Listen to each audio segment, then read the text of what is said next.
So, thank you for joining us today. My name is Claire Diones, and I'm with National Stroke Association, and I'll be your moderator today. We know that many of you face challenges when making the decision to return to work after a stroke. Today, we hope you'll enjoy our topic about Ticket to Work, a program. We'll also be talking about the many benefits and resources that might be helpful to you.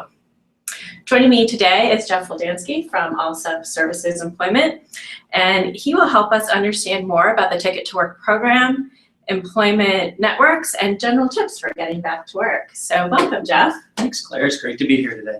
So thanks for joining us, and could you tell us a little bit about Allsup Employment Services and a little bit about yourself? Absolutely. So Allsup Employment Services is an employment network through the Social Security Administration, and we are here to help SSDI beneficiaries return to work. Our parent company, Alsup, is a nationwide non-attorney representation firm where we assist individuals who are seeking to navigate the SSDI application process. We help them through that process as it's very complicated.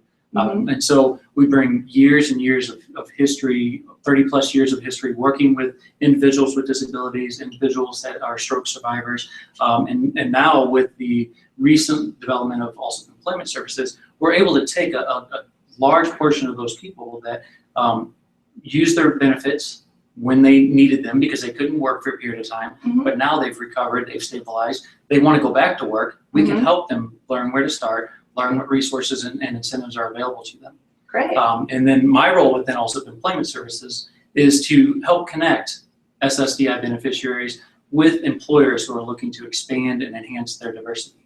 Wonderful. Well, thank you for joining us today. Thanks. We have a lot of participants with us today on our live video chat, and a lot of you have submitted questions ahead of time, and we really thank you for that.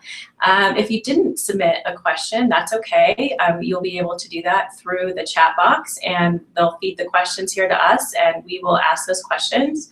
Many of you submitted some specific questions, and we also have quite a few, so we might not get to all of those today, but we'll answer those questions afterwards via email if we don't get to all of those today. So just remember, you can submit questions through the chat box, and you're welcome to chat with each other during our chat today too, so we'll have some interaction going on. So great, so let's jump in with some of the questions that were submitted ahead of time. So let's start with our topic today. What is the Ticket to Work program? Where did it start? Tell us a little bit more about that. Sure. So the Ticket to Work program was signed into law in 1999 by President Clinton, and it was part of a larger package, but essentially it was designed to help people who had not been able to work because of a disability transition and ease their way back into work. They found difficult for people who had been disabled, who'd been out of work for a while, to just jump back into the workforce. So it's a set of incentives and a set of service providers that can help people make that transition, identify, if they need to identify new skills that they should move towards, and then really just guide them and help them navigate, because it is a complex process. Yeah, it is, especially for many of our stroke survivors who are joining us today. So Jeff, tell us a little bit about who's eligible to receive this. Like, can anyone do the Ticket to Work program? So nearly anyone who's receiving SSDI between the ages of 18 and 64 is eligible for the Ticket to Work program. So there is an age requirement. That's so correct. 64 is the oldest. 64 is the upper cutoff. Okay. And so what kinds of things can the Ticket to Work program do for stroke survivors? For example, will it provide training if I wanted to go back to work? That's a great question. It will not fund training or fund a return to school, but it does make incentives and service providers accessible to individuals free of charge. So what that means is I think of it as a safety net of income and of health insurance for the individual. So for example, trial work period is one of the incentives that are available. And what that is, it's a 9-month period where individuals can work, make as much money as they possibly can, and it does not affect their Social Security benefits at all. And that is really helpful in helping someone transition. Maybe they start working 10 hours a week or 15 hours a week and test their limits and work up towards gradual full-time employment. The ultimate goal of the Ticket to Work program is to allow you to become fully employed, making more money than your disability benefits alone can provide, and then eventually transitioning off of disability benefits altogether. But to do that, they provide that safety net of income, and one of the other important things that is provided is a continuation of Medicare healthcare coverage. A lot of people are fearful, they had to wait and work for their Medicare coverage. Yep. That's what's allowing them to get the treatment and the medication that's keeping them able to work, and they're afraid that they might lose that. Well, with the continuation of Medicare for up to 93 months, that's less of a concern for individuals who are transitioning back to work. Mm-hmm. So if I was a stroke, some of the questions we had was if I'm a stroke survivor and I wanted to get my real estate license or I wanted to go back to school, can the Ticket to Work program help me do that, or are there other services that can help me do that? Where does the Ticket to Work play in? Sure. So the Ticket to Work program offers several service providers. An employment network is one of them. Your state vocational rehab facility is also one of them. So for something like a real estate license, for example, the Ticket to Work program itself would not pay for that, but you could probably contact your state vocational rehab facility and they can put you in touch with training resources. And then once your training is complete, you can work with an employment network like Allsup Employment Services to find that job. Great. I think this is a great time to mention, because I forgot to mention in our introduction, is that we have a webpage set up for the Ticket to Work. And so many of the websites that Jeff will be mentioning or I'll mention during, it's www.stroke.org/ticket to work. And so some of the resources and more information about Ticket to Work will be at that webpage. So following back up on the question about training and what are some of the, when will I know when to go back to work? When, if I'm a stroke survivor, when's a good time for me to come? When do you make that decision of when to go back to work? It's a question that's often asked, and it really is an individual question. Motivation is the #1 priority. If you are feeling motivated to do anything, return to work or volunteer, you're going to most likely succeed when you truly are motivated. So that's the first one. The other one, if you're able to maintain somewhat of a regular schedule as far as sleeping and waking, and I'm not saying continuous 10 hours at one task. It's great to take frequent breaks, and you need that as well. But sleep patterns are okay, and so forth. So those are indicators that you may be wanting to explore your work options. Would I want to talk to my healthcare provider before I would, what are some of the things that would help me know that I'm ready to go back to work? Absolutely. Talk to your healthcare provider. If they're in agreement with you returning to work from a medical standpoint, then it's more of a, can you handle it? Are you ready to move forward and put the effort forth? And quite often, honestly, we find that people, once they start down the path of returning to work, it opens up so many avenues and so many doors for them. They start to feel better, self-esteem rises, their health actually improves due to the activity, and just a general feeling of wellness. Great. But really, it's just your own motive. When you're ready and you're feeling ready to go back to work, you should approach that with your healthcare provider and start being ready to go back. Absolutely. Right? That is the key right there. So we mentioned a term earlier called employment network, and you were going to tell us a little bit more about what that means, and I know Alsup is in that, but what is an employee network? So an employment network. So an employment network is an entity that has contracted with the Social Security Administration to provide free services to Social Security disability insurance beneficiaries. Now the services that an employment network will provide vary from employment network to employment network, but in general they consist of career planning or career coaching. They'll help resume build, they'll help prepare you when you have an interview, they'll help with some job search skills, as well as once you do secure employment, there's ongoing support to help you deal with things that come up as you transition back into work. Childcare or transportation may become issues, so there's resources that we can direct you to. So those are in general some of the EN is what we'll call an employment network services. Some offer more specific services, for example, benefits consulting, which is huge to help the individual understand how their disability and other benefits may be affected by their earnings from working. Mm-hmm. And so I know that there are some participants who submitted some questions. You said they worked some with employment networks, but they had a tough time. What would you say? Are there lots of them? What kinds of things should you look for in these types of networks? Could you give us some clues on that? I sure can. What I would say first is don't give up due to one bad experience. Keep going, keep searching. There are over 650 employment networks across the country. All of us are slightly different to varying degrees. When you take the time to interview many employment networks, find the one that fits you from the personalities of the people that you would be working with, the services that they offer. How do they deliver those services? Is it face-to-face? Is it through the telephone? Is it through the internet, over email? All of that can go into your decision of which employment network to use. A real good tool to find some of those 650 employment networks is the Social Security's website, their Ticket to Work website. It is www.choosework.net, N-E-T. Got it. And what are some of the, what do some offer more than the other? They're just a broad network of services, and some provide more than others. It's exactly right. Mm-hmm. Some will do basic resume building and give you a couple online tutorials of how to search for a job. Others will go into much more detail, and they'll want to meet with you face to face. They'll give you more in depth. Some of them, like Allsup Employment Services, we have relationships with hundreds of employers across the nation. So we get a little more involved and while we educate people on how to do their own job search, we simultaneously work on placing them within the employers that we have relationships with. So it's kind of a dual track there that seems to be very effective. Oh, interesting. Great.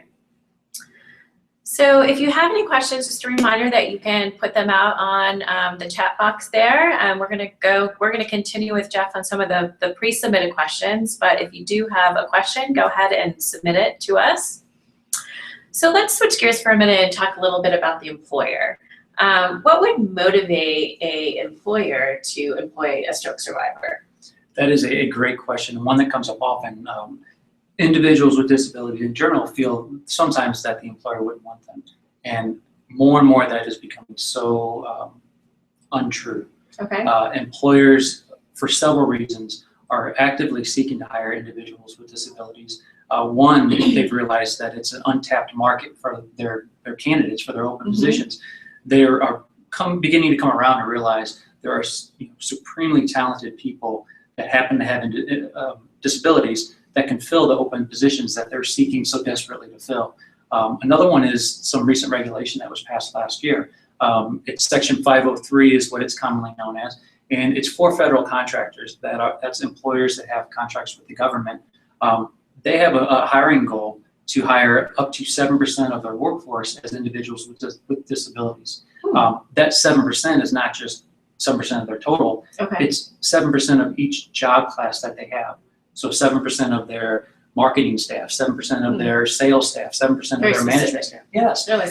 So it really opens up the opportunities for everybody, because we know everyone has great backgrounds with respect to what they've done and working in the past.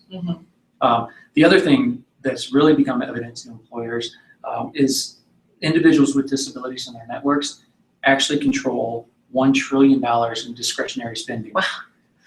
They happen to be very loyal to employers who support them and market to them. So it's a business case for the employers as well. And I can go on further on the business case. Employers are seeing through efforts like through companies like Walgreens, their productivity has been increased, their costs have been reduced, employee turnover is reduced. One of the things there is individuals with disabilities have to fight so hard to get a job. They're not likely to job hop and change frequently. Interesting. Right. So that loyalty to the company saves them a ton of money in retraining new hires. So a lot of benefits in employers. It's finally sinking in with them, and they're really increasing their efforts to reach out and hire. That's wonderful news. That's great for our community. Yeah, so, and then do employers, will they make different adaptations for stroke survivors in the workplace? They absolutely will. Through the ADA law, they're required to Mhm. make reasonable accommodations. Mhm. And some of the reasonable accommodations, they vary widely. It could be a Mhm. flexible schedule to include more frequent breaks throughout the day. It could be something at the workstation that makes their computer more accessible. I tell you, on a tangent on this, assistive technology is growing in leaps and bounds, Mhm. and there are so many great tools out that can help individuals accomplish their job tasks. Mhm. Everything from the different mouse or keyboards that are available, different chairs that are available, all the way up to some sophisticated screen reading software for the sight impaired. Mhm. So it really is amazing what's out there that enables just about anyone who is motivated to accomplish job tasks. Yeah, that's wonderful news. Absolutely. I know we have some stroke survivors who submitted questions about some post-stroke conditions like spasticity or limited mobility, and just wondering whether or not employers will make some adjustments for that. Absolutely, they will. Using some of that assistive technology. With regard to reasonable accommodations, the only thing that they're not required to do is lower the standard of the job in terms of what needs to be done. And I don't think anyone wants that done anyway, right? They Right. just want to, if there are tools available Sure. to allow them to accomplish that job, then that's what they can provide. Mhm. So frequent post-effect from stroke is a migraine, for example. Are there some things that an employer would do if I got migraines in the middle of the day? Absolutely. The frequent break time, also they could provide a small dark room Mhm. that would be quiet and would be accessible to someone that just needed that little bit of time to Mhm. kind of recharge. Great. And then kind of a follow-up to this, we know a lot of stroke survivors would like to get back to doing what they did before. In fact, one of the participants submitted a question or a comment about how her sister used to do payroll for a company. She's really good at numbers, and she is in a wheelchair, but she can also walk with a walker. Would an employer make, what kind of job might she do now?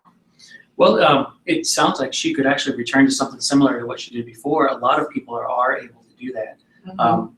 We have found through studies that about 25% of stroke survivors do need some kind of change in their employment when they do go back. Mhm. So that tells you a fair number go back to what they used to do. But those that do need to change, that's one thing that Allsup Employment Services can help with.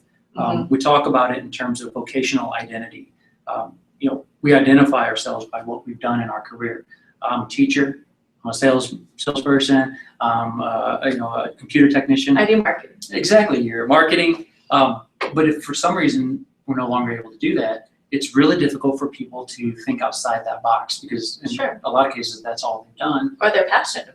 It's exactly right. So our team is very experienced, and we're able to really drill down onto looking at education, looking at past work experience, incorporating your interest and hobbies, and thinking outside the box to say, okay, what else is out there that you can do now?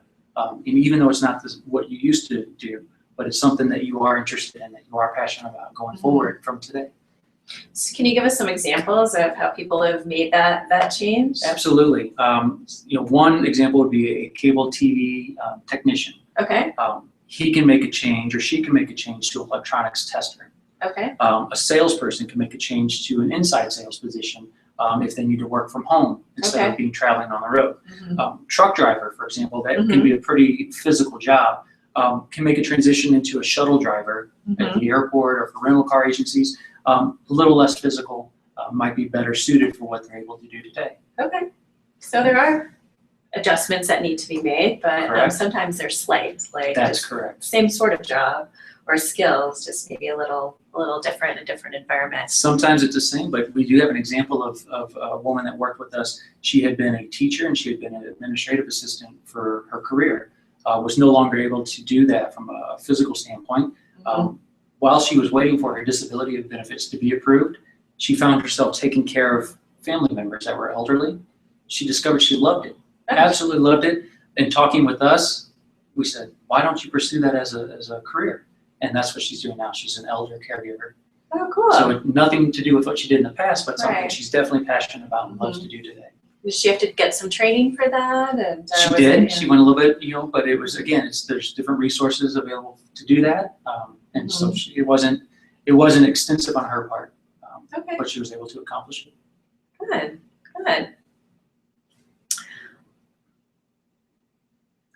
So what about if you, again, back to having some post-stroke conditions, and you were mentioning this earlier with some of the new technologies. So are many of the employers open to having to work from home if I have transportation issues or things like that I need to work from home? Right, absolutely, yes, they are. In general, not just making accommodations for individuals with disabilities, but in general, our workforce is becoming more and more remote.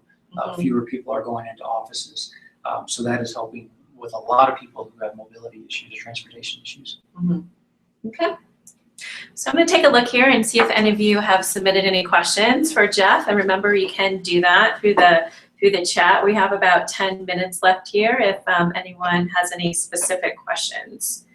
So one of the questions that came in was talking about the Allsup Employment Services, back to the employment network. What kind of sets Allsup apart from the other networks? Sure. So a couple of things set us apart. One is our history with Alsup as our parent company. I mentioned that's over 30 years of experience servicing and advocating for individuals with disabilities, all kinds of disabilities. And stroke happens to be one that we do see very frequently as we work with people to get their SSDI benefits. So that background enables us to tap into a tremendous amount of resources. Our team consists of people with extensive experience in designing return to work programs for employers, extensive experience in vocational rehabilitation, and then claims processing, which is, and that's the way we describe it, but that's navigating the complex system of the government, which Ticket to Work. I touched on a couple of the incentives as far as trial work period and the continuation of Medicare, but there are several more that kind of, again, act as a safety net. Once you are back to work, if you should happen to have to stop working, there are incentives that help your benefits kick in very quickly so you're not without income for any extended period of time. It's all complex. So we have great experience in learning how to help people understand those.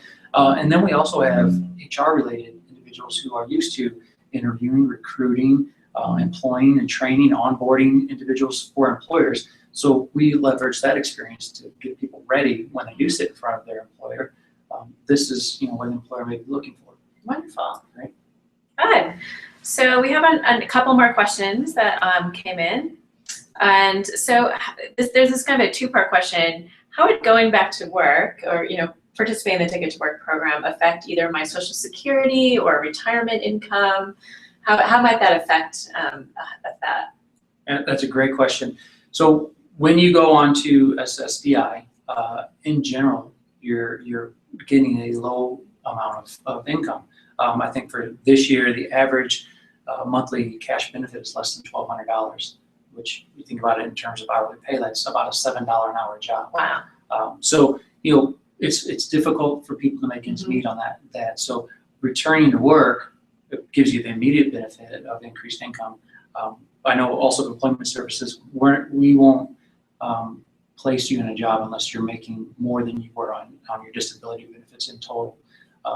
We want it to be financially advantageous to the individual. And then the other part of that is it helps with their retirement. Once someone reaches 65 and they start drawing from their retirement fund, that amount is dictated by their past earnings. And so if you have years where you have low earnings, that's going to draw your average down.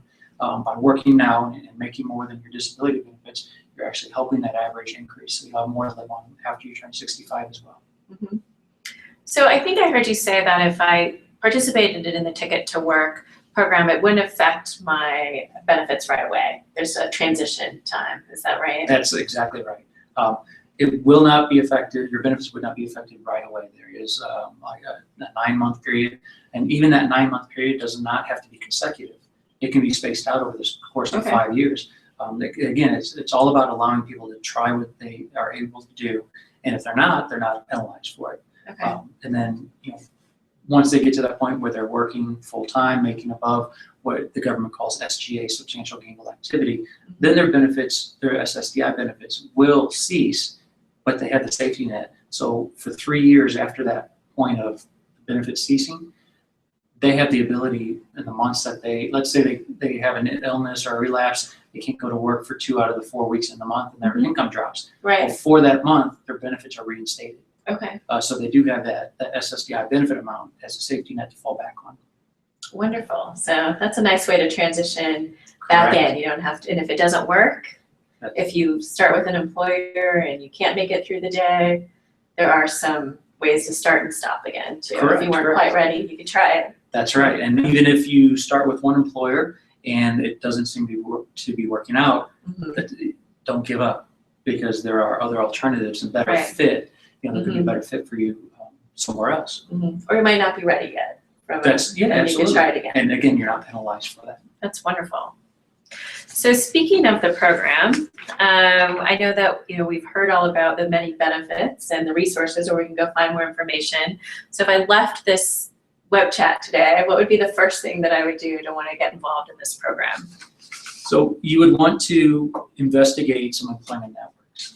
You can do that. You can investigate Allsup Employment Services by going to our website at www.stroke.allsupes.com, and that's stroke.allsup, ALLSUP, E as in employment, S as in service.com. Or you can email us at stroke.info@allsupes.com. Then I mentioned it earlier, and I'll mention it again because it really is a great tool.